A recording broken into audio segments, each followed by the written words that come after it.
내가 믿사오며 그 위의 아들 우리 주 예수 그리스도를 믿사오니 이는 성령으로 잉태하사 동정녀 마리아에게 나시고 본디오 빌라도에게 고난을 받으사 십자가에 못 박혀 죽으시고 장사한 지 사흘 만에 죽은 자 가운데서 다시 살아나시며 하늘에 오르사 전능하신 하나님 우편에 앉아 계시다가 저리로서 산 자와 죽은 자를 심판하러 오시리라. 성령을 믿사오며 거룩한 공회와 성도가 서로 교통하는 것과 죄를 사하여 주시는 것과 몸이 다시 사는 것과 영원히 사는 것을 믿사옵나이다. 아멘. 찬송가 364장, 통일찬송가로 482장 찬송 후에 김영신 권사님 기도해 주시겠습니다.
주 나를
참 좋으신 하나님 아버지, 오늘도 하나님의 은혜로 주님 전에 나와 예배드릴 수 있도록 인도하심을 감사드립니다.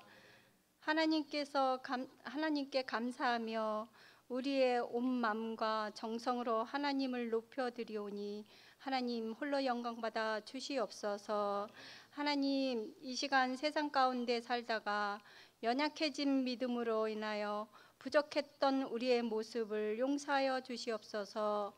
교만했던 모습, 이기심으로 가득하였던 모습 등 말과 행동으로 지은 죄가 많은 우리들을 예수 그리스도 보혈로 공로를 의지하여 나아가오니 우리의 죄를 씻어 주시옵소서. 우리의 삶의 모습이 거룩한 산 제사가 될 수 있도록 인도하여 주시옵소서. 하나님, 기록적인 폭우로 인하여 피해를 본 자들이 많습니다. 가족을 잃은 슬픔과 생활의 터전을 잃어버린 자들, 하나님의 위로와 도우심의 손길을 허락하여 주시옵소서. 주님, 성민교회 다음 세대를 위해 기도합니다. 유아와 유치부부터 청년에 이르기까지 늘 주님께서 주시는 소망을 품고 나아가는 세대가 되게 하여 주시옵소서. 교회 여름 행사위에 함께하여 주셔서 수련회와 성경학교위에 복을 더하여 주시고 하나님의 은혜가 넘치는 여름 성경학교가 되게 하여 주시옵소서. 사랑의 하나님, 성도들을 위해 기도합니다. 무더운 폭염과 긴 장마로 인하여 지치는 이 여름에도 우리들의 신앙의 열정이 꺼지지 않게 도와주시옵소서.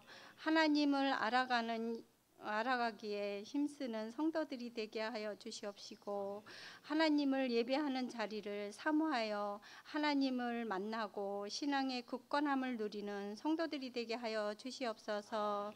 말씀 전하시는 목사님, 하늘의 능력으로 채워주시사 말씀의 놀라운 은혜가 우리 가슴에 새기고 의지할 능력이 되어서 말씀으로 말미암아 승리하는 우리 모두가 되게 하여 주옵소서.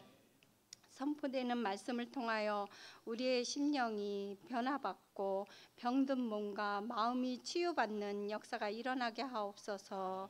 찬양대가 하나님을 높여드립니다. 기쁜 마음으로 받아 주시옵소서. 감사하신 예수님의 이름으로 기도드립니다. 아멘.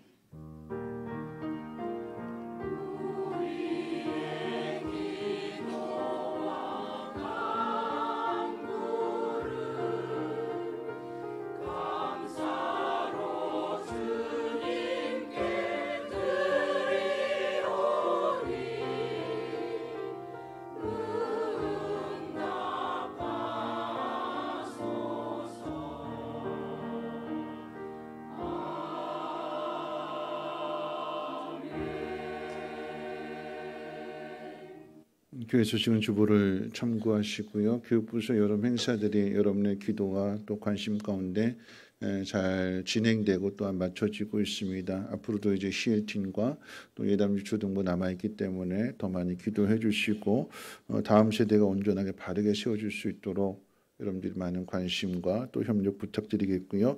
아프신 환우들을 위해서도 간절히 기도하셔서 다음에 함께 나와서 예배할 수 있도록 여러분들이 많은 사랑으로 함께 해주시기를 바라겠습니다. 하나님 말씀 보도록 합니다. 누가복음 13장 1절로 9절까지 봅니다. 누가복음 13장 1절로 9절까지 한 절씩 교독으로 읽겠습니다. 신약성경 117페이지고요. 누가복음 13장 1절로 9절까지. 그때 마침 두어 사람이 와서 빌라도가 어떤 갈릴리 사람들의 피를 그들의 제물에 섞은 일로 예수께 아뢰니 대답하여 이르시되 너희는 이 갈릴리 사람들이 이같이 해 받음으로 다른 모든 갈릴리 사람보다 죄가 더 있는 줄 아느냐. 너희에게 이르노니 아니라 너희도 만일 회개하지 아니하면 다 이와 같이 망하리라. 또 실로암에서 망대가 무너져 치어 죽은 18사람이 예루살렘에 거한 다른 모든 사람보다 죄가 더 있는 줄 아느냐. 너에게 이르노니 아니라 너희도 만일 회개하지 아니하면 다 이와 같이 망하리라. 이에 비유로 말씀하시되 한 사람이 포도원에 무화과 나무를 심은 것이 있더니 와서 그 열매를 구하였으나 얻지 못한지라. 포도원 지기에게 이르되 내가 3년을 와서 이 무화과 나무에서 열매를 구하되 얻지 못하니 찍어버리라. 어찌 땅만 버리게 하겠느냐. 대답하여 이르되 주인이여 금년에도 그대로 두소서.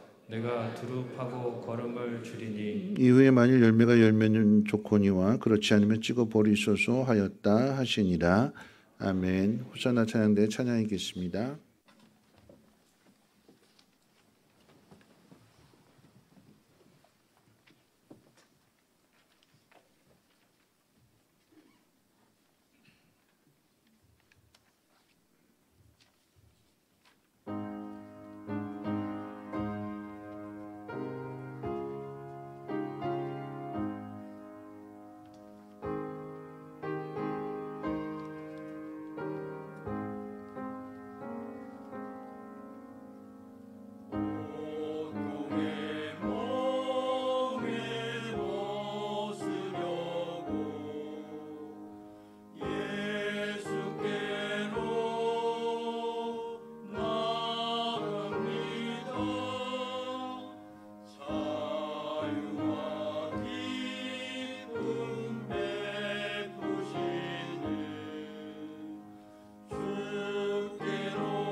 기도하겠습니다. 하나님 앞에 나와 예배하는 심령들마다 기쁨과 감사함이 넘치게 하시고 또 그 마음을 담아서 하나님 앞에 귀한 예물 드리게 하심을 진심으로 감사를 드립니다.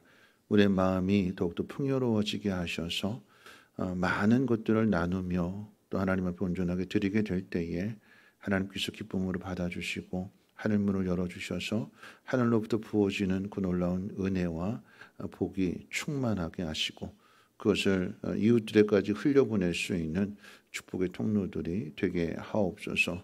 먼저 우리가 살아나게 하시고 회복되게 하시고 충만한 기쁨이 넘치는 그런 믿음이 되게 하옵소서. 우리 하나님 말씀을 듣습니다. 깨달아지게 하시고 말씀 앞에 바로 서울 뿐만 아니라 그 말씀을 마음 가운데 잘 새기고 채워서 하나님 보시기에 합당한 삶을 살아낼 수 있는 우리 모두가 되게 하옵소서. 감사드리며 예수님의 이름으로 기도합니다. 아멘. 오늘 낮에는 기도를 통해 얻는 열매라고 하는 제목의 말씀을 들었고 저녁에는 이제 회개에 합당한 열매를 맺으라라고 하는 제목으로 말씀을 듣는데 낮이나 저녁이나 열매라고 하는 공통된 주제를 가지고 있습니다. 여러분 농부들이 농사를 지을 때에 그 열매를 바라보게 된다면 특별히 이제 과수원 농부들이 사과가 됐든 배가 됐든 이렇게 탐스럽게 열매를 맺은 걸 볼 때에 어떤 표정을 지을까요? 그 볼 때마다 흐뭇하겠죠, 그렇죠? 이제 당회장실에 이제 난이 2개가 있어요. 비만 하면 열심히 바깥에 나가서 비 맞히고 막 이랬는데 도대체 이 난이 도대체 언제 꽃을 피우는지 잘 모르겠는데 어쨌든 하나는 꽃을 피웠어요. 와 신기하다. 하나 폈네. 근데 하나는 안 폈거든요. 근데 그 핀 걸 볼 때마다 되게 흐뭇해요. 볼 때마다. 그렇죠? 농부들도 마찬가지로 자신이 열심히 땀 흘리면서 수고하면서 정성을 들였을 때에 그 열매가 조금씩 물론 이제 지금 당장 새콤하고 달콤하고 맛을 주는 건 아니지만 이게 자라는 거잖아요. 열매가 뽀얘지게 되고 탐스러워지게 되고 또 크기도 더 커지게 되고 당도도 높아지게 되고 그걸 볼 때마다 농부의 마음은 기쁨이죠. 행복함이죠. 그렇죠? 네. 우리가 하나님 앞에 열매가 되는 거죠. 하나님 우리 보실 때 어떤 마음으로 바라보실까? 옆에 있는 성도들을 한번 보시기 바랍니다. 네. 열매가 맺어졌어요? 안 맺어졌어요? 진행 중인 거죠. 그렇죠? 우리는 다 열매거든요. 하나님께서 우리에게 더 많은 비와 또 햇빛과 영양분을 공급해 주셔서 우리 나무에 꽃이 피고 열매가 맺도록 하는 그렇게 하실 거예요. 그러니까 옆에 분하고 인사 나누실 때 이렇게 인사하시면 당신은 열매입니다. 보니까 너무 기쁩니다 하고 인사하겠습니다. 네, 당신은 열매입니다. 보니까 너무 흐뭇하고 기분이 좋습니다. 네, 열매라고 하니까 기분이 좋으신가 봐요. 그죠? 네. 이 땅에 많은 사건 사고들이 있습니다.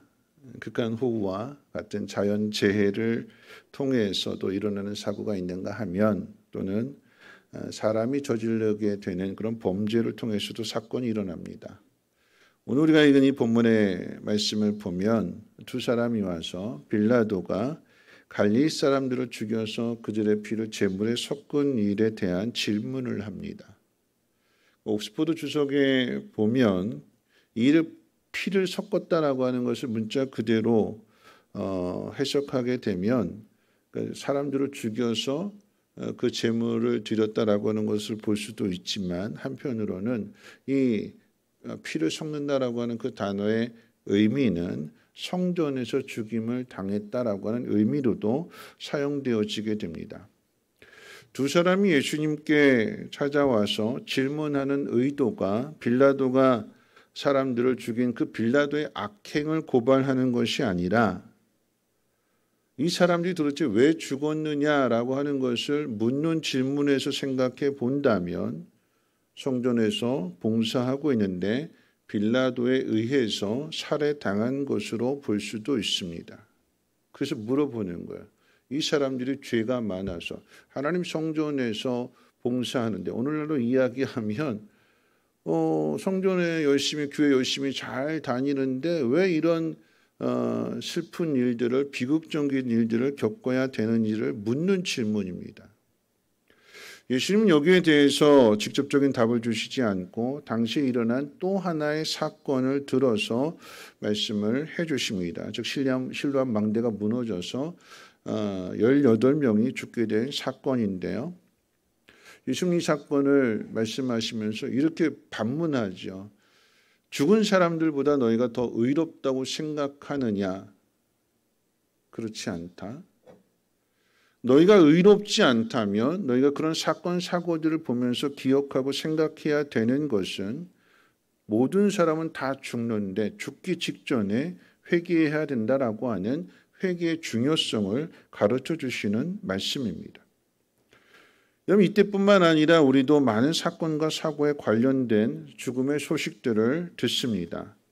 얼마 전에 이제 많은 비로 인해서 오송 지하차도 사고가 있었는데 그 희생자들의 안타까운 소식 중에 하나는 76세의 어머니가 자식들에게 손 벌리지 않고 자신의 힘으로 살아가시겠다고 아파트 미호한 일을 하시면서 그날도 아침 일찍 출근하는 중이었는데 그런데 차량 통제로 인해서 가지 못하고 돌아간다라고 하는 그 짧은 28초의 그 통화가 아들과 그 통화가 마지막 통화였대요.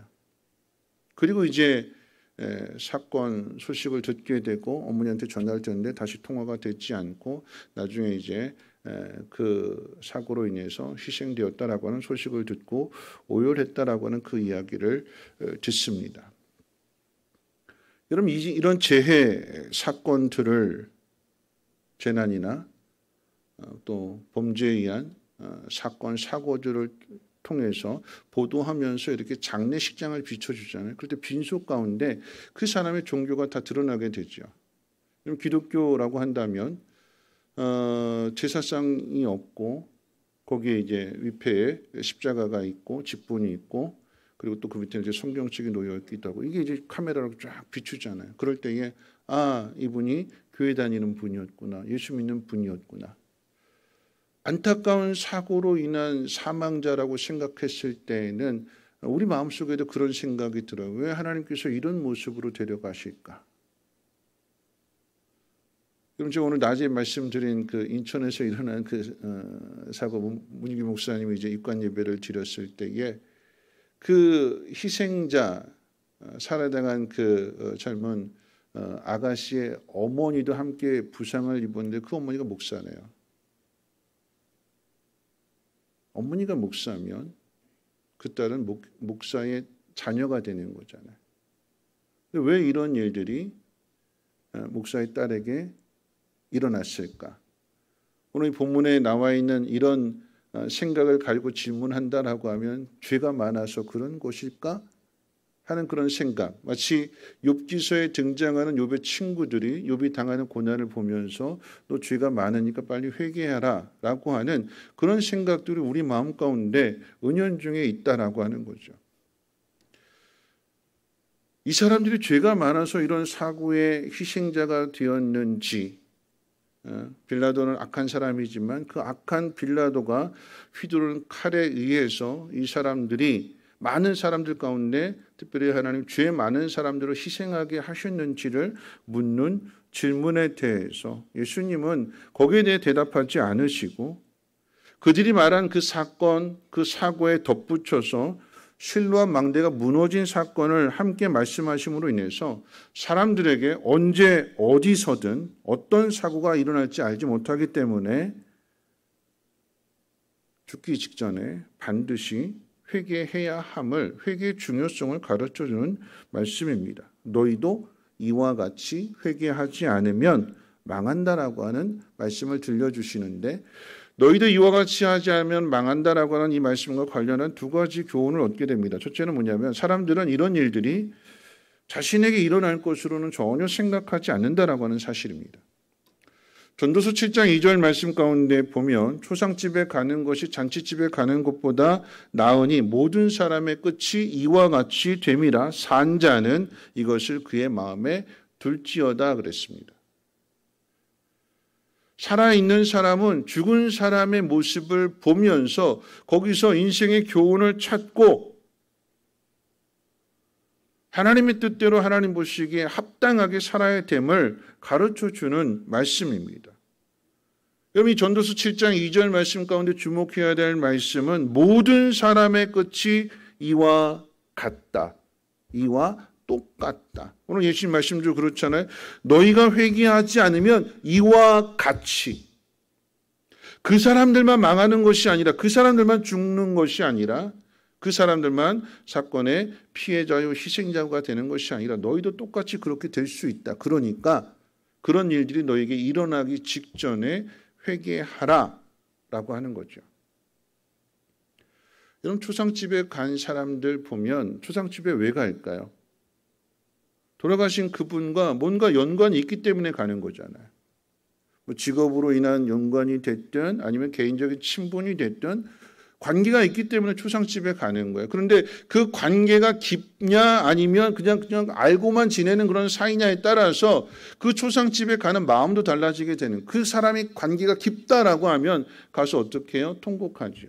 더 이상 볼 수 없다라고 하는 그 슬픔 때문에 오열하기도 하고 통곡합니다. 관계를 통해서 나타나게 되는 거예요. 아무리 부모 자식의 관계라 할지라도 부모 자식 간의 관계가 좋지 않다면 부모님이 돌아가셨음에도 불구하고 그 자녀들이 울지 않습니다. 왜 안 울까요? 관계가 좋지 않기 때문에. 여러분 그런데 관계가 깊어서 그곳에 가서 통곡하고 오열하고 다시 볼 수 없다라고 하는 그 슬픔에 잠기게 되고 고인의 죽음에 대해서 다시 한번 생각해 보고 그러고 이제 조문을 마치고 집에 오잖아요. 그럼 우리는 다 까마귀 고기 먹은 것처럼 그분은 그렇게 죽은 것이고 나는 영원히 살 것처럼, 나는 죽지 않을 것처럼 그렇게 죽음에 대해서 하나님 우리를 부르시는 그 일에 대해서 전혀 생각하지 않고 살아간다라고 하는 것입니다. 그래서 오늘 예수님께서 그 사람들이 죄가 많아서 이런 사고를 당했습니까? 라고 하는 질문에 대하여 실로암 망대가 무너진 사건을 덧붙여 말씀하심으로 인해서 너희도 회개하지 않으면 그렇게 망한다, 그렇게 죽는다라고 하는 것을 가르쳐 주시는 것입니다. 회개에 관련된 두 번째는요. 여러분 실로암 망대가 무너져 죽은 이 18명이 더 큰 죄인이라고 생각하느냐라고 하는 이 예수님의 질문 가운데 죄인이라고 하는 이 단어의 원 의미는 빚진 자라고 하는 그런 단어를 사용하셨어요. 죄를 정의하는 많은 단어들이 있는데 그 가운데 있어서 오늘 예수님께서는 이 본문 내용 속에서 특별하게 그들이 죄가 커서 죄가 많아서 죽은 줄 아느냐라고 할 때에 그 죄라고 하는 단어를 빚이라고 하는 단어를 사용하셔서 말씀하셨어요. 여기 죄인이라고 하는 것은 하나님과의 관계에 있어서 갚아야 할 채무가 있다라고 하는 것을 가르쳐 주시는 거죠. 예수님께서 오늘 13장 말씀에서 이렇게 죄라고 하는 단어를 빚이라고 하는 단어와 연결시켜서 이 단어를 사용하시면 우리가 지난주에 살펴보았던 12장의 마지막 부분, 빚을 갚지 않으면 감옥에 갇힌다. 12장 마지막 우리 같이 한번 읽어볼까요? 59절 말씀 같이 한번 12장 59절 같이 한번 읽어봅니다. 시작. 내게 이르노니 한 푼이라도 남김없이 갚지 아니하고서는 결코 거기서 나오지 못하리라. 그리고 13장으로 넘어와서 이 사건 가운데도 죄에 대해서 말씀하실 때에 빚이라고 하는 단어를 사용하셨어요. 빚을 갚고 오라라고 하는 거죠. 우리 모두가 다 빚졌어요. 누구한테 빚졌을까요? 그렇죠. 예수님께. 예수님께 빚졌어요. 우리가 죽어야 될 그 자리에 예수님께서 우리를 대신해서 죽으시고 우리의 죄를 용서해 주셨기 때문에 우리 모두가 다 예수님께 빚진 자입니다.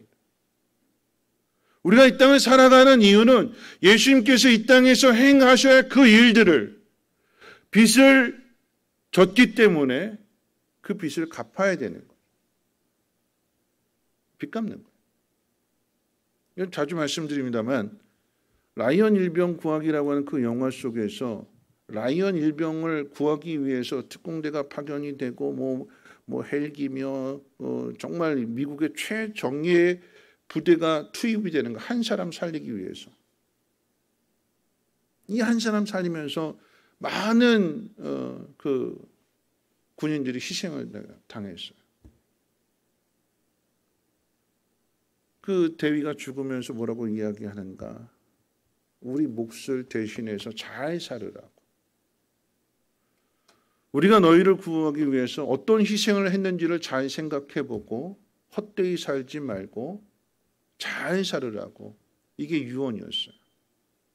이 라이언 일병이 돌아와서 자신의 인생을 다 마친 후에 마지막 그 영화의 마지막 장면이 그런 거예요. 자기 아내에게 나 잘 살았지? 나 이만하면 잘 산 거지? 아내한테 물어볼 때 그 아내가 안아주면서 당신 잘 살았어요. 어떤 의미일까요? 당신 빚 잘 갚았어요. 헛되이 살지 않았어요. 그분들의 희생이 헛되지 않도록 그분들을 대신해서 정말 열심히 잘 살았어요. 우리의 삶이 그런 삶이 되어야 된다라고 하는 거죠. 회개에 합당한 삶을 살아야 된다라고 하는 것은 우리가 예수 그리스도로 말미암아 구원을 얻었고 하나님의 자녀가 되었고 하나님 나라에 들어가게 되는 영원한 생명을 가진 사람으로서 이 은혜를 입었고 이 빚을 졌기 때문에 이걸 갚아야 되는 것입니다. 그래서 오늘 예수님께서는 이 빚 갚는 것과 회개를 연결시키고 있습니다. 회개하지 않으면 망한다라고 하는 것이고 빚을 갚지 않으면 감옥에서 나올 수 없다라고 하는 것입니다. 여러분, 이스라엘 역사 가운데 이스라엘이 망한 것은 죄가 많아서 망한 게 아니에요.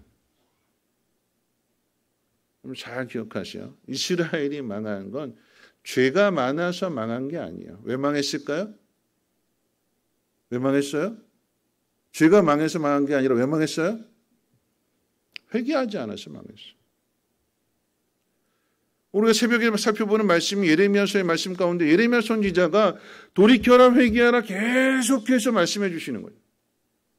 북방에서 큰 세력이 와서 너희들 멸할 거다. 돌이키지 않으면, 회개하지 않으면. 망할 것을 이야기하는 것이 아니라 망할 것을 이야기하는 것은 빨리 돌이키라라고 하는 얘기, 회개하라라고 하는 얘기예요. 우리는 다 그 세상 표현으로 그런 거 도찐 개찐이잖아요. 똑같아요. 다를 바가 없어요. 오늘 예수님도 말씀하시잖아요. 그들이 죽임을 당했을 때, 그들이 사건의 피해자가 되었을 때 그들이 죄가 많아서 그런 일들을 당했고 너희는 죄가 없어서 이렇게 살아있는 줄 아느냐? 아니다. 사람은 다 똑같은 죄인이다. 누구나 다 똑같은 죄인인데, 그런데 자신의 죄를 알고 회개하는 사람은 하나님 자녀로서의 삶을 살아가게 되지만 돌이키지 않는 사람은, 회개하지 않는 사람은 그대로 망한다라고 하는 거죠. 여러분, 죄의 결과는 사망입니다.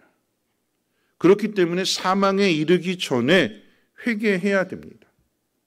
회개한 사람, 돌이킨 사람, 빚을 갚은 사람은 언제 이런 사건과 사고가 나한테 찾아올지 알지 못할지라도 그 마음이 두렵지 않은 거예요. 구원의 분명한 확신을 가지고 있고 하나님 기뻐하시는 삶을 살아가고 있기 때문에, 날마다 하나님과 교제하고 교통하는 삶을 살아가고 있기 때문에, 하나님과 동행하는 삶 속에서 하나님 앞에 물어보고 하나님께서 가르쳐 주시는 대로 하나님 기뻐하시는 삶을 살아가고 있기 때문에 어떤 상황 속에서도 누군가를 살려야 되는 상황이라고 한다면 자신이 먼저 죽으려고 하지 않아요. 하나님, 나 데려가세요. 내가 먼저 가겠습니다. 죄의 문제가 해결됐기 때문에 이런 담대함이 나올 수 있게 되는 거죠. 우리는 빚 갚아야 됩니다. 우리 옆에 분하고 인사하겠습니다. 빚 갚고 갑시다 하고 인사하겠습니다. 네. 우리 하나님 앞에 빚 갚고 가야 돼요. 예수님 앞에 진 빚을 다 갚고 가야 되는 거예요. 근데 그 빚을 갚는 것이 무엇이냐라고 할 때 오늘 예수님께서는 회개에 합당한 열매를 맺으라라고 말씀하십니다. 여러분, 회개라고 하는 것은 그저 눈물 콧물 다 흘리고 통곡하고 기도하면서 가슴 치면서 이렇게 대성통곡하는 이 감정적인 반응이 아닙니다. 이런 반응은 참된 회개를 위한 자각이자 출발 신호일 뿐입니다. 회개의 본질이 무엇이냐라고 이야기할 때 이 누가복음은 누가가 기록한 거잖아요. 전편입니다. 후편은 사도행전이에요. 전편과 후편을 통해서 회개의 의미가 무엇인지를 이야기할 때 모든 것이 분명하게 다 드러난, 그러니까 예수님의 십자가의 죽음과 부활과 승천 그리고 성령의 오심을 통해서 드러난 그런 일들을 통해서 이 누가는 사도행전을 통해서 회개의 의미가 무엇인지를 이야기하게 될 때에 오순절 마가의 다락방에 성령이 임하게 되고 성령을 받은 베드로가 성령의 말하게 하심을 따라서 복음을 전하게 되죠. 예수님의 십자가의 그 사역을 사람들에게, 무리들에게 전하게 될 때에 그 말씀을 들은 사람들의 반응은 마음의 찔림을 받아서 우리가 어떻게 하면 좋겠느냐 하고 베드로에게 물어봅니다. 그랬더니 베드로는 회개하여 그리스도의 이름으로 세례를 받고 죄사함을 받으라. 그러면 성령을 선물로 받는다 가르쳐 줍니다. 그럼 세례가 뭘까요? 세례는 내가 죽고 내 안에 그리스도가 사는 거잖아요. 내 삶에 내가 주인이 되지 않고 내 안에 주님이 계시기 때문에 주님이 주인이 되시는 삶을 살아가는 것, 이것이 회개입니다.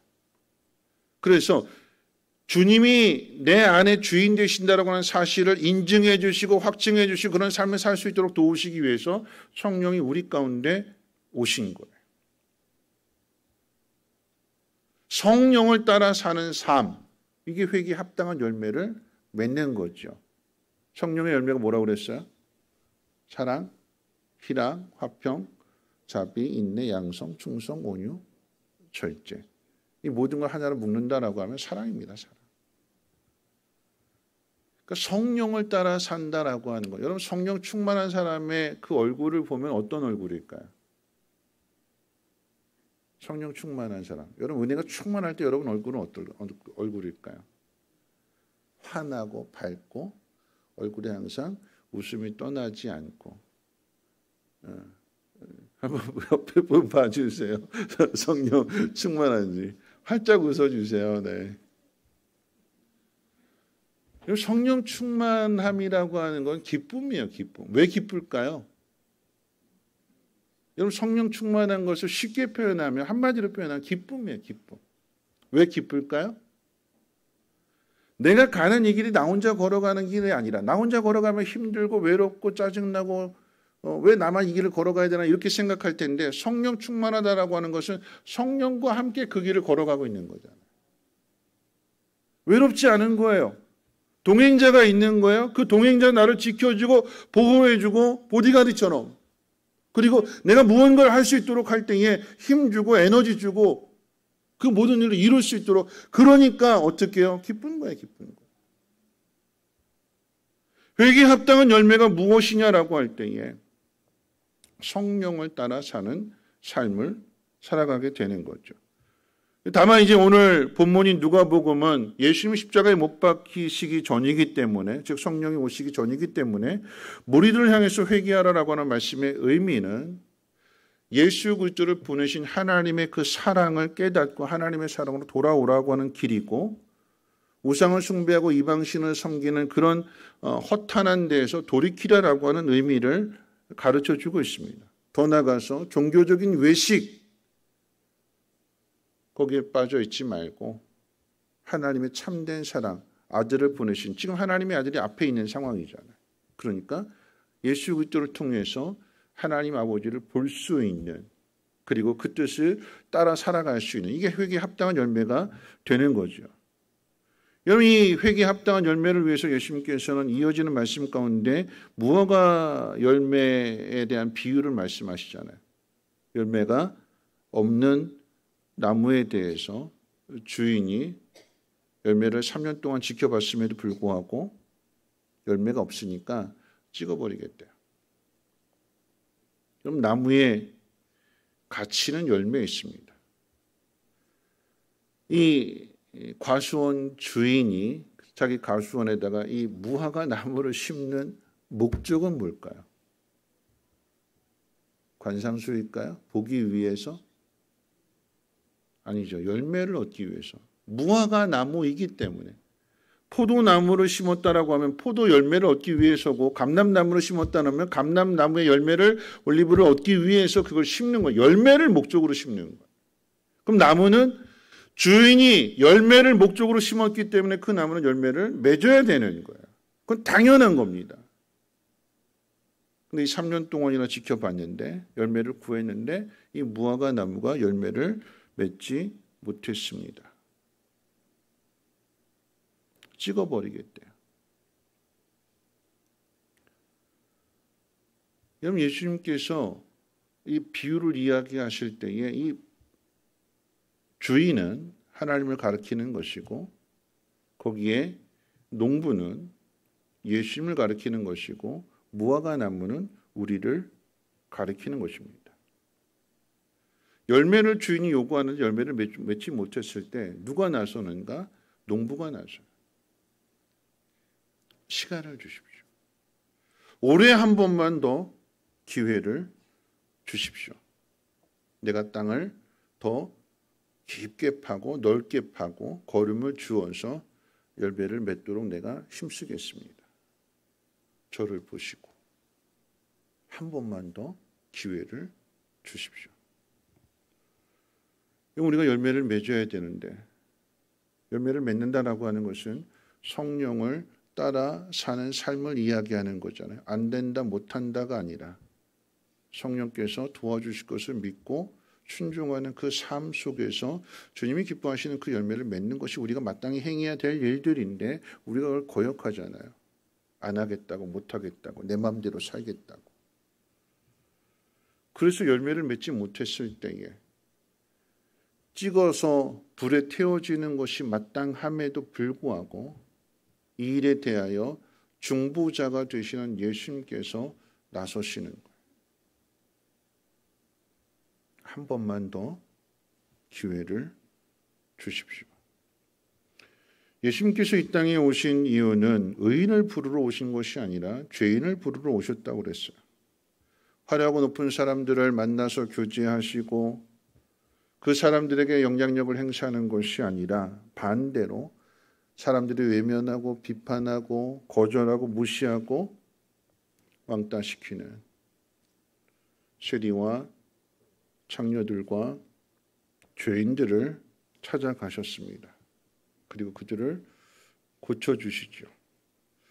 예수님의 이 놀라운 사랑은, 그리고 이 은혜는 십자가에까지도 이어졌습니다. 십자가 우편의 강도를 구원하셨고, 예수님은 십자가에 못 박은 그 사람들을 향하여 용서의 기도를 드리셨습니다. 그래서 그 용서의 기도가 사도행전 2장 가운데 베드로가 설교하게 될 때에 예수님이 앞서 그들을 용서하셨기 때문에 그들의 마음에 찔림을 받게 되는 것이고, 어떻게 할까?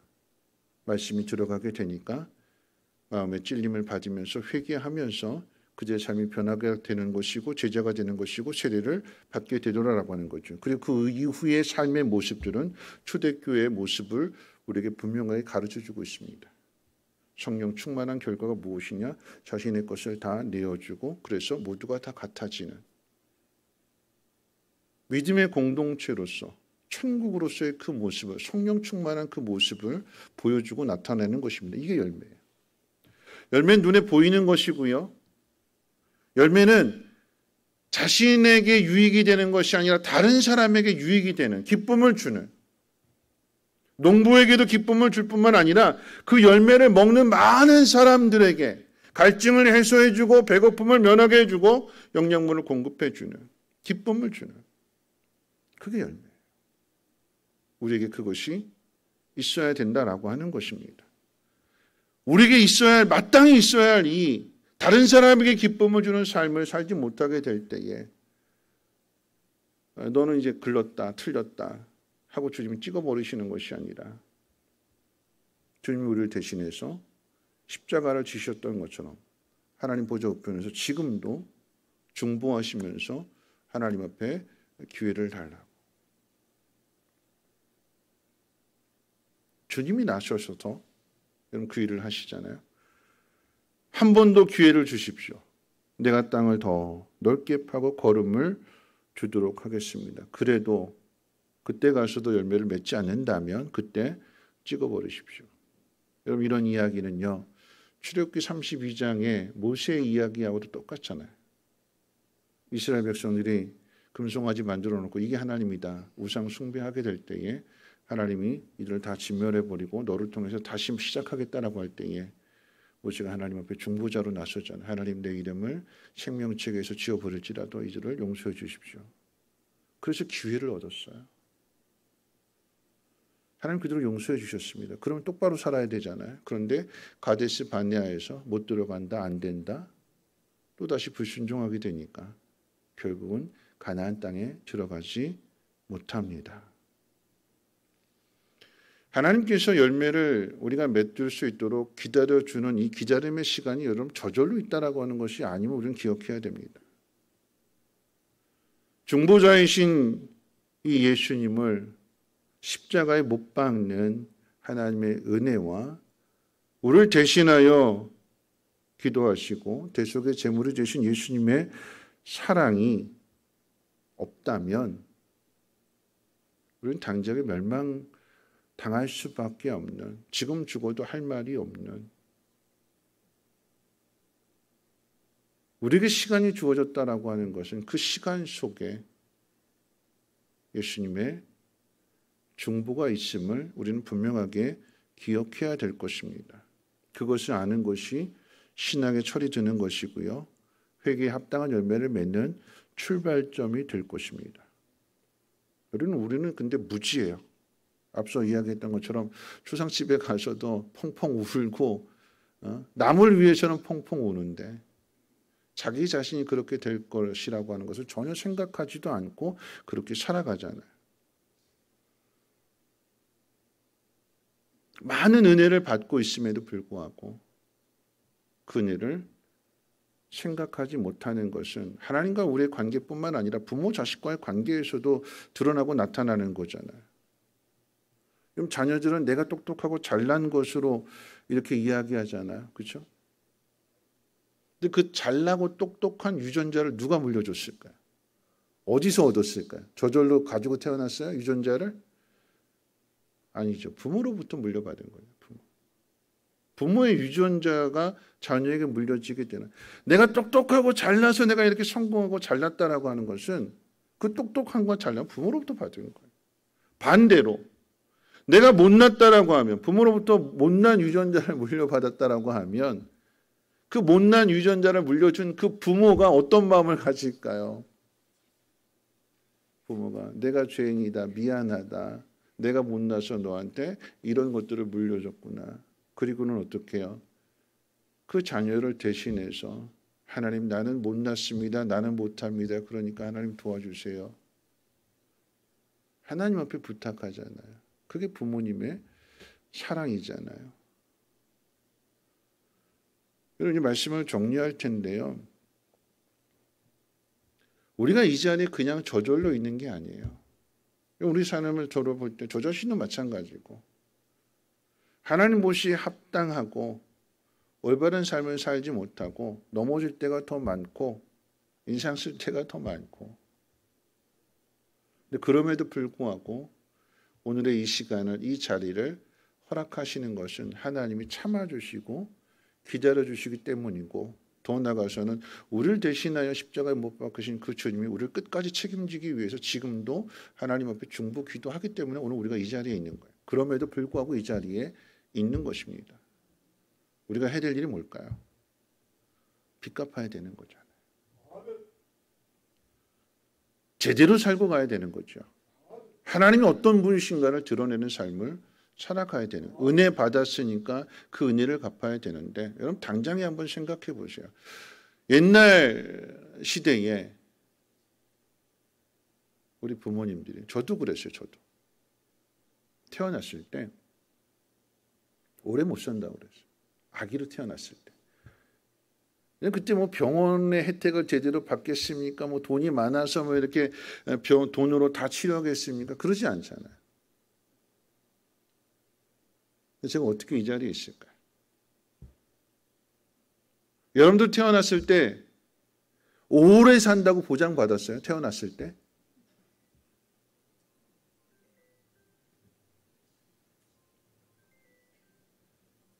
오래 산다는 보장 못 받았어요.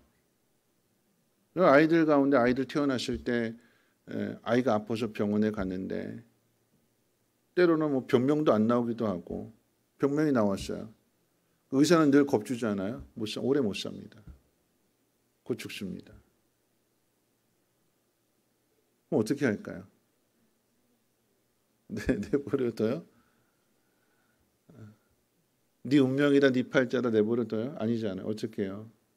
그 아이 들쳐업고 새벽에 하나님 앞에 나와서 기도하는 것밖에 없잖아요. 부르짖는 것밖에 없잖아요. 금요철에 나와서 하나님 앞에 간절히 부르짖는 것밖에 없잖아요. 그것밖에 할 게 없어요. 하나님 이 아이 살려주세요. 만약 데려가시려고 하면 하나님 나 데려가세요. 이 아이는 살려주세요. 그렇게 기도하지 않을까요? 나를 데려가시고 이 아이를 살려주세요. 그럼 예수님의 십자가는 그런 십자가입니다. 예수님 죽으시고 우리를 살리시는 그 은혜를 우리가 입었다라고 하면, 그리고 오늘 우리에게 시간이 주어졌다라고 하면 이 빚 갚고 가라라고 하는 거죠. 우리에게 이 간절함이 있어야 되는 거예요. 오늘 이 주어진 시간이 그냥 저절로 주어진 것이 아니라 아들을 우리에게 주시는 하나님의 놀라운 은혜와 사랑 속에서 주어진 시간이라고 하는 것을 기억한다라고 하면, 빚을 갚는다라고 했을 때 이러한 마음 가지고 다른 사람들 살려내야 되는 거죠. 오늘 아브라함의 기도를 한번 생각해 보세요. 소돔과 고모라가 멸망당한다고 했을 때 하나님 앞에 어떻게 기도할까요? 하나님 의인 50명, 하나님 의인 45명, 40명, 30명, 20명, 10명. 하나님 살려주세요. 여러분 그 기도의 내용 핵심은 그거예요. 하나님 살려주세요. 살려주세요. 또 살려주세요. 또 살려주세요. 아브라함의 그 기도 가운데 하나님께서 아브라함의 그 조카를 살려내시잖아요. 아브라함의 기도가 있었던 거예요. 아브라함의 기도. 우리가 그런 기도해야 되지 않을까요? 하나님 살려주세요. 하나님 돌아오게 해주시고 회개하게 해주시고 예수 믿게 해주시고 천국 가게 해주세요. 예수님 우리를 위해서 그러셨던 것처럼 우리도 중보자가 되어서 믿지 않는 가족들이나 믿지 않는 사랑하는 사람들을 하나님 앞으로 인도하는 그 일에 시간을 달라고, 내가 더 헌신하겠다고, 내가 더 열심히 땅 파고 걸음 주겠다고 우리가 하나님 앞에 그렇게 기도해야 할 것이고 빚을 갚아야 될 것이며 사명 감당해야 될 것입니다. 오늘 이제 말씀 마치면서 우리 지난 금요일 날 드렸던 찬양 함께 드리기를 원하는데요. 주의 은혜라라고 하는 찬양이죠. 우리 찬양팀 나오셔서 같이 한번 찬양해 주셨으면 좋을 것 같아요.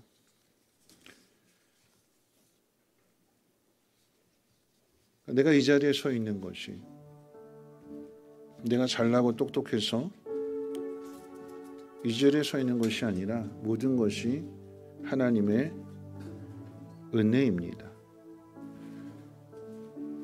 내가 잘나서 똑똑해서 성공한 것이 아니라 나를 기다려주시고 보람 있는 삶을, 합당한 삶을, 올바른 삶을 살아갈 수 있도록 많은 시간을 하나님이 인내해 주시고 기다려 주시고 다듬어 주셔서 오늘 우리를 이 자리에 세워줬다라고 하면 그 은혜를 갚아야 되는 것이고 빚을 갚아야 되는 것입니다. 합당한 삶을 살아가야 될 것입니다. 우리 주의 은혜라 함께 찬양해 봅니다.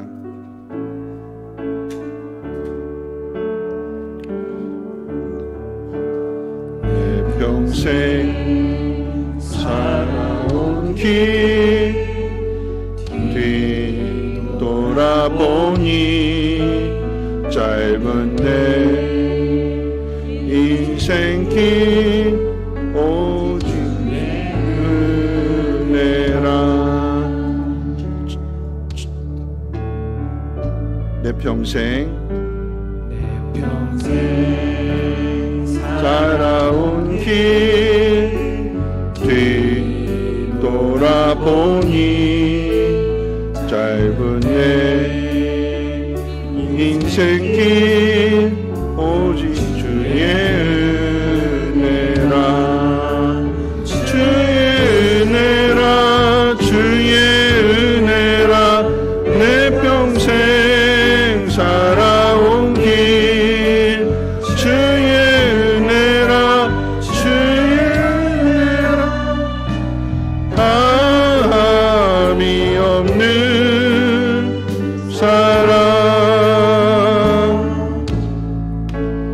달려갈 길 모두 마친 후 주 얼굴 볼 때 나는 공로 전혀 없구나 오직 주의 은혜 주의 은혜라 주의 은혜라 주의 은혜라 내 평생 살아온 길 주의 은혜라 주의 은혜라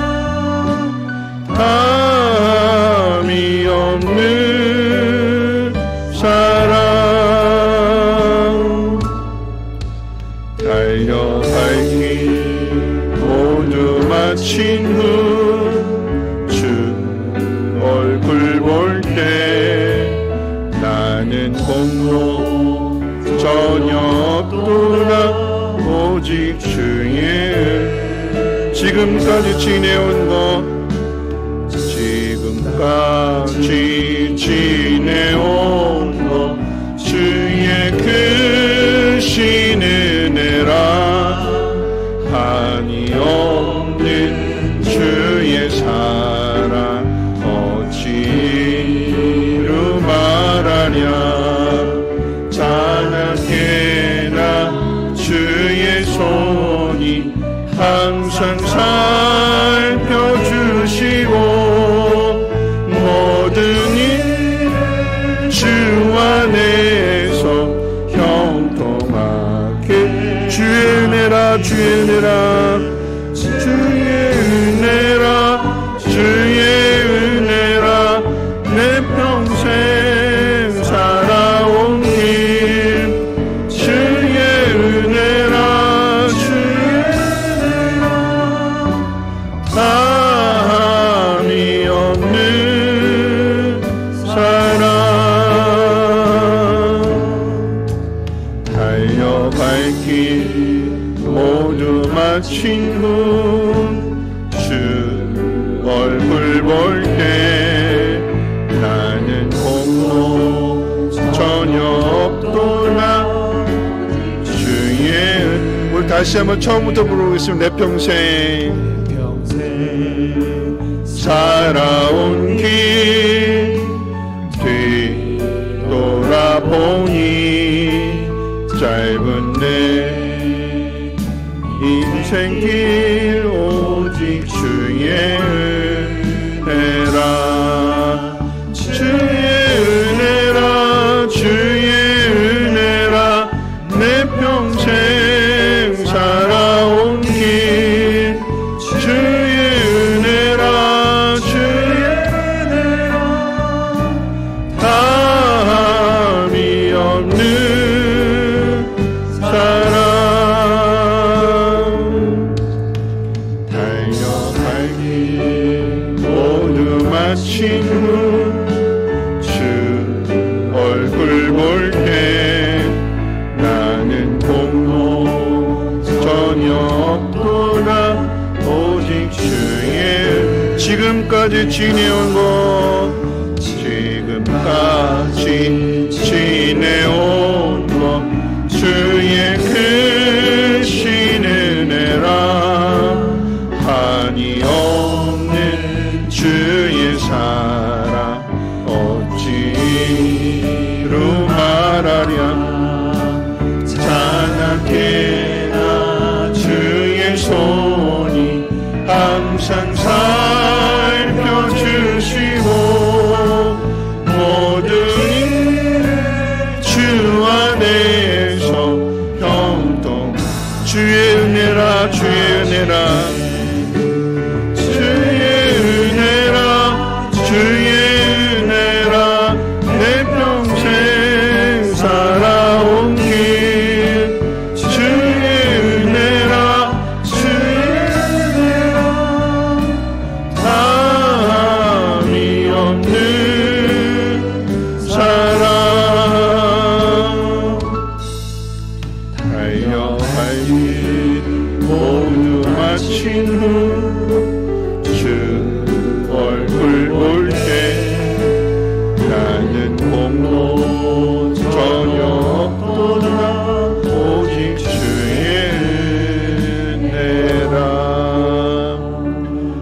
말씀 생각하면서 함께 기도하실 텐데요.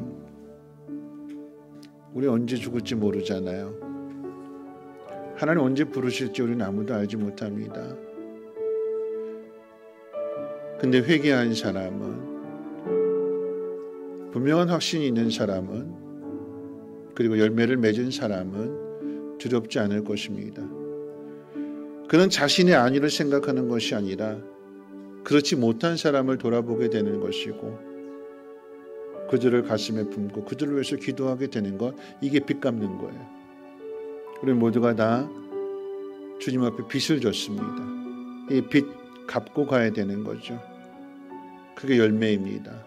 열매는 내가 먹는 것이 아니라 다른 사람에게 유익을 주고 기쁨을 주는 것이고, 그들을 하나님 앞으로 인도하는 것, 하나님이 사명 잘 감당할 수 있도록 하나님의 영으로 충만하게 채워주시옵소서. 내 평생 살아보니까 하나님의 은혜로 내가 이 자리에 있음을 고백합니다.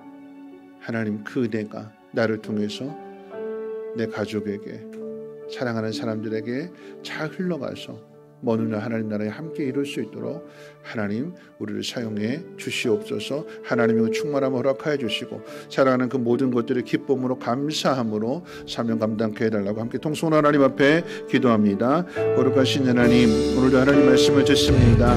하나님, 헛되이 시간 보내지 아니하게 하시고, 하나님 모든 것이 내가 잘나고 내가 똑똑해서 이 자리에 온 것이 아니라 모든 것이 하나님의 은혜였음을 깨달을 수 있도록 하나님의 믿음의 눈을 열어주시기를 원합니다.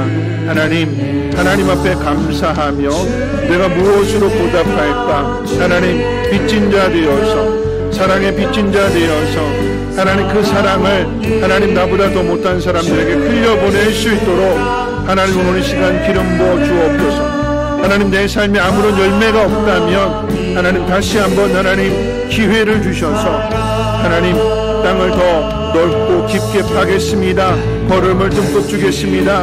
하나님 말씀을 더 빨리 마음 가운데 새기며 그 말씀에 순종하며 하나님의 뜻대로, 하나님 마음의 합하대로 살아내겠습니다. 하나님 도와주시고, 그러함으로써 받은 은혜를 하나님 많은 사람들에게 하나님께 나눌 수 있도록 하나님 우리의 믿음의 복을 도와해 주시옵소서. 우리가 기도할 때에 우리가 저들을 위해서도 하나님의 사랑을, 하나님의 마음을 전하게 될 때에 하나님 저들을 깨닫게 하시고, 하나님 저들 또한 이 모든 것이 우리를 사랑하시는 하나님의 은혜요 사랑인 것을 깨닫고 하나님께로 돌이키며 하나님 앞에 영광을 나타낼 수 있는 복있는 사람들 되어줄 수 있도록 은혜 베풀어 주시고, 모든 것이 협력하여서 선이 이루어질 수 있도록 은혜 베풀어 주시옵소서. 하나님 우리를 사랑하시기에 기다려주시고 참아주시고 인내하시고 다시 다듬으시는 그 놀라운 사랑을 깨닫게 하옵시며 주님 뜻 안에서 살아날 수 있도록 은혜 베풀어 주시옵소서.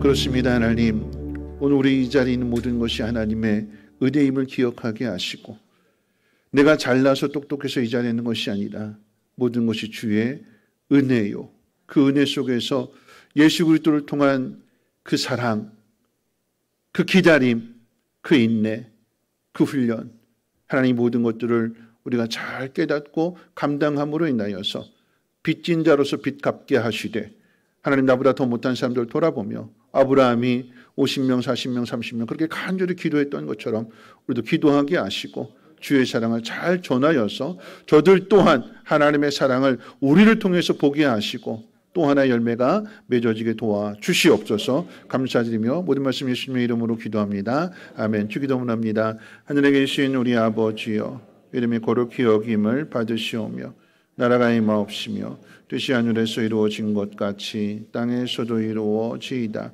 오늘날 우리에게 일용할 양식을 주옵시고 우리가 우리에게 죄 지은 자를 사하여 준 것 같이 우리 죄를 사하여 주옵시고 우리를 시험에 들게 하지 마옵시고 다만 악에서 구하옵소서. 되게 나라와 권세와 영광이 아버지께 영원히 있사옵나이다. 아멘.